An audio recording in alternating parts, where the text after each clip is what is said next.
पिता और पुत्र और पवित्र आत्मा के नाम पर आमीन। यीशु मसीह में प्यारे भाई और बहनों, आज हम लूकस के सुसमाचार 16वें अध्याय के 13 से लेकर 18 तक के ईश वचन पर मनन चिंतन करेंगे।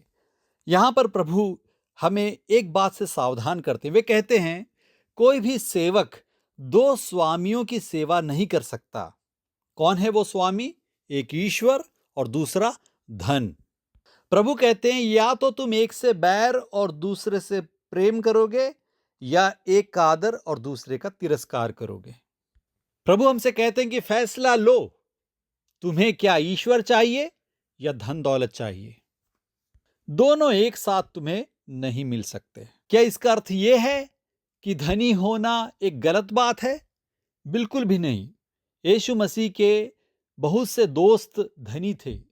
अरमथिया वाला जोसेफ बहुत बड़ा धनी था, वो प्रभु का अच्छा दोस्त था। जकेउस भी प्रभु का दोस्त बन गया। निकोदेमुस भी एक बहुत अमीर व्यक्ति था। प्रभु ऐसा नहीं कह रहे हैं कि धन दौलत चाहिए ही नहीं। धन दौलत होते हुए भी ईश्वर को यदि तुम पहला स्थान देते हो, ईश्वर को यदि अपना स्वामी मानते हो और धन दौलत का सही इस्तेमाल करते हुए जरूरतमंदों की भी मदद करते हो, मतलबी और स्वार्थी बनकर नहीं जीते, तो अच्छी बात है। लेकिन धन दौलत को कभी भी अपना स्वामी नहीं बनने देना।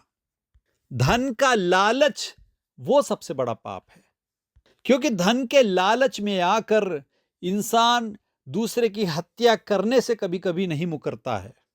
धन के लालच में, प्रमोशन के लालच में अपने सहयोगी कर्मचारी के विषय में बुरा बोल सकता है, उसकी निंदा करते हुए उसे काम से निकलवाकर उसकी जगह लेने की कोशिश कर सकता है।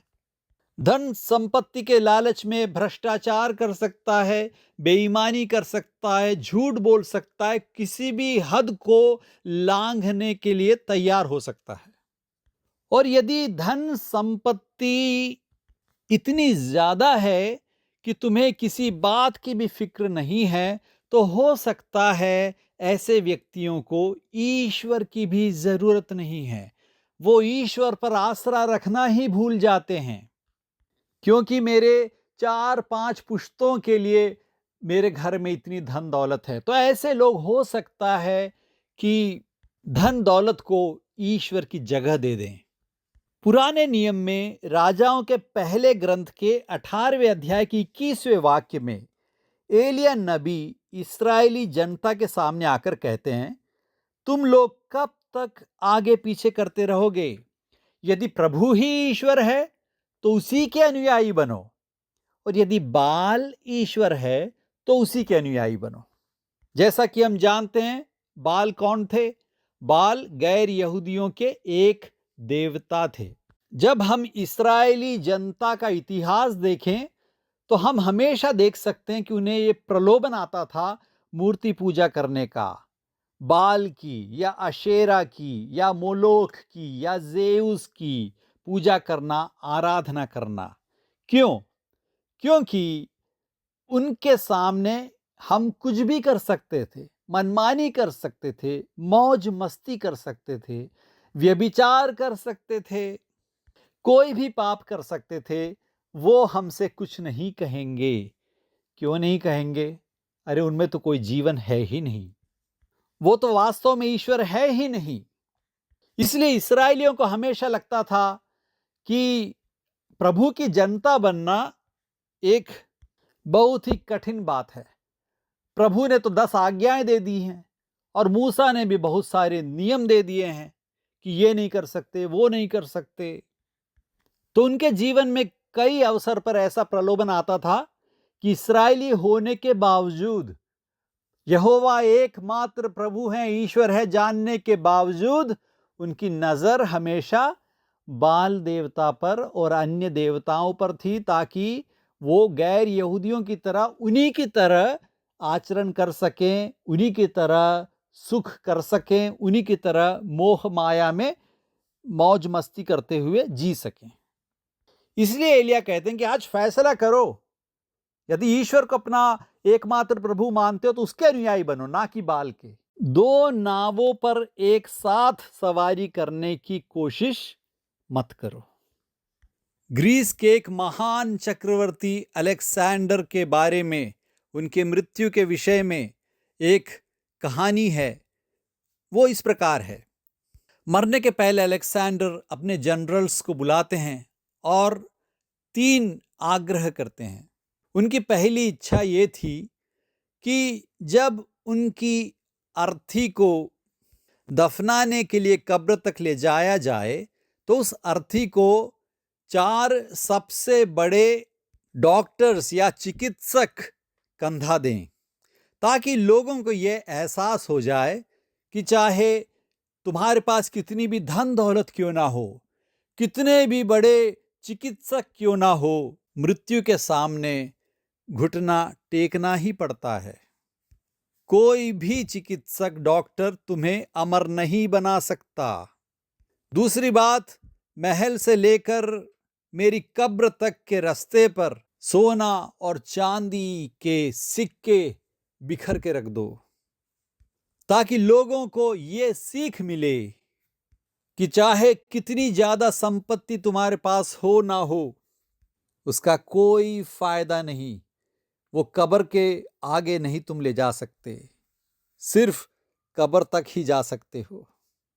और तीसरी बात, मेरे दोनों हाथों को खुला रखना, ताकि लोगों को ये बात समझ आए कि मैं खाली हाथ आया था और इतनी धन संपत्ति होने के बावजूद मैं कुछ भी नहीं ले जा रहा हूं, खाली हाथ वापस लौटना पड़ रहा है मुझे। ये बहुत बड़ी सच्चाई है हमारे जीवन की, जिसे हम अक्सर नजरअंदाज करते हैं। हम ईश्वर को भूलकर ईश्वर की जगह अपने आप को ईश्वर बना देते हैं। धन दौलत कमाने के लिए, जमीन हासिल करने के लिए, स्थान और ओहदे प्राप्त करने के लिए भाग दौड़ करते रहते हैं।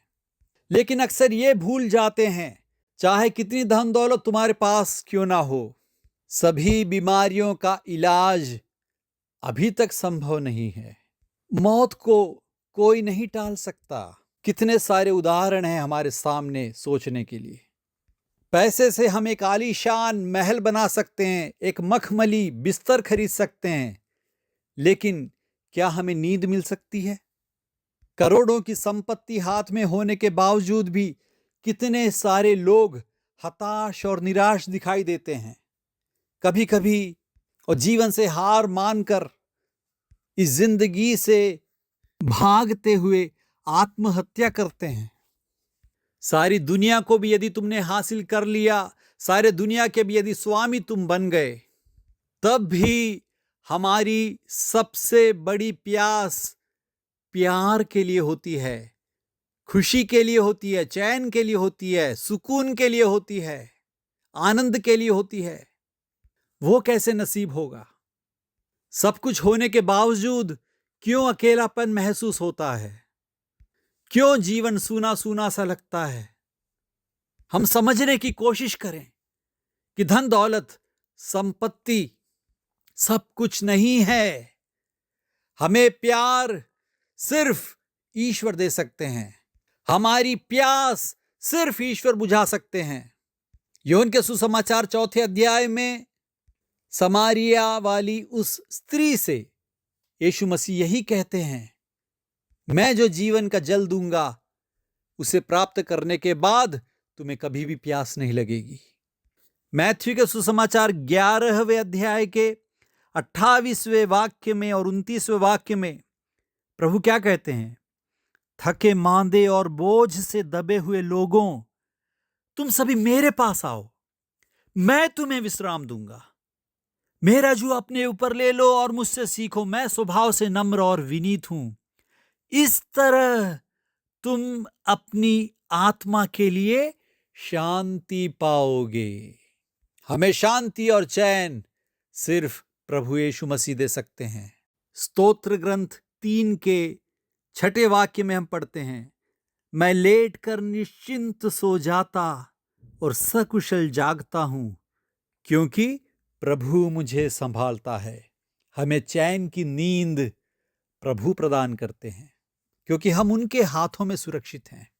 और अंत में एक और बात हम सोचें, अलेक्जेंडर चक्रवर्ती के बारे में सोचें। चाहे कितनी भी धन संपत्ति आपके पास क्यों ना हो, लोग कब्र तक तुम्हारे पास आ सकते हैं।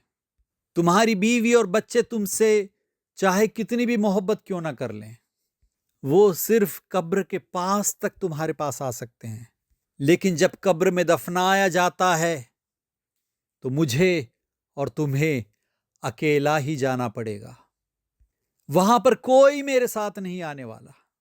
लेकिन स्तोत्र ग्रंथ 23 के 4 वाक्य में हम पढ़ते हैं, चाहे अंधेरी घाटी होकर जाना पड़े, मुझे किसी अनिष्ट की शंका नहीं, क्योंकि तू मेरे साथ रहता है।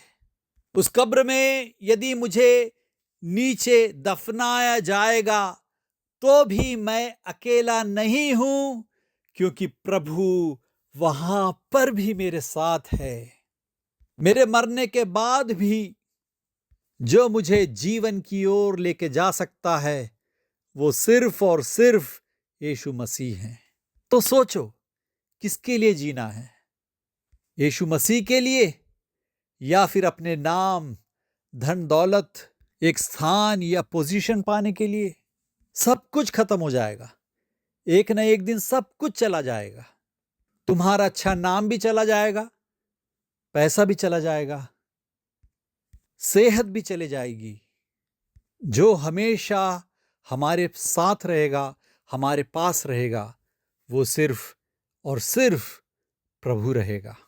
तो इसलिए आए हम प्रभु ईश्वर को अपना स्वामी बनाएं, किसी और को नहीं। उन्हें अपने जीवन में सबसे महत्वपूर्ण, सबसे पहला स्थान दें। ईश्वर आपको अनुग्रहित करें।